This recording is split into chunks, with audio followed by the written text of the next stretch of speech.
السلام عليكم. اهلا بيكم معايا في فيديو جديد.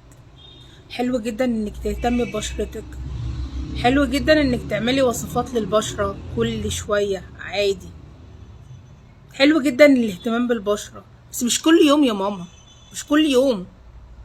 مش كل يوم نحط ماسك على البشرة، مش كل يوم نحط وصفة للبشرة، مش كل يوم تحطي مكياج للبشرة.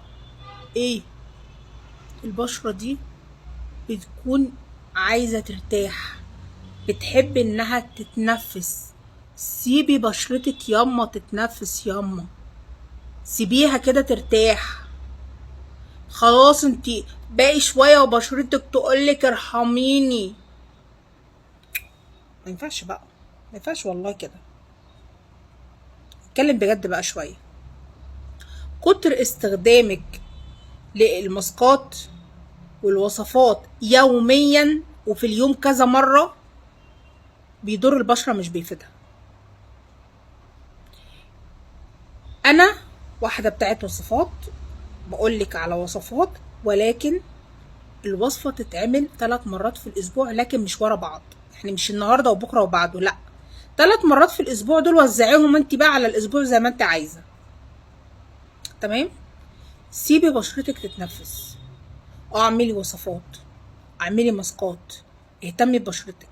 الحاجة اللي انا مش عايزاكي توقفيها كل يوم ولازم تعمليها كل يوم هي انك تغسلي بشرتك بالغسول بتاعك والترطيب. ترطيب قبل النوم للبشرة مهم جدا، صيف وشتاء. عايزة بشرتك تبقى عسل وحلوة كده وجميلة، ترطيب صيف وشتاء كل يوم قبل النوم. اي نوع مرطب بشرتك بترتاح عليه. انما الوصفات مرتين في الاسبوع نهتم بالبشرة، 3 مرات في الاسبوع، مرة كل اسبوع نعمل تقشير، نعمل ماسكات، نعمل وصفات. المكياج كمان غلط جدا انك تكوني عاملة مكياج وتنامي بيه.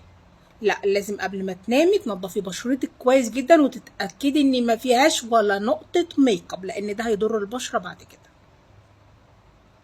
حاولي كده تعيشي كده يوم من حياتك، لو انت واحدة من بيحبوا يحطوا المكياج كتير من غيره، هتحسي انك فري والدنيا حلوة وبشرتك هتطلع وهتشكرك. جربي كده.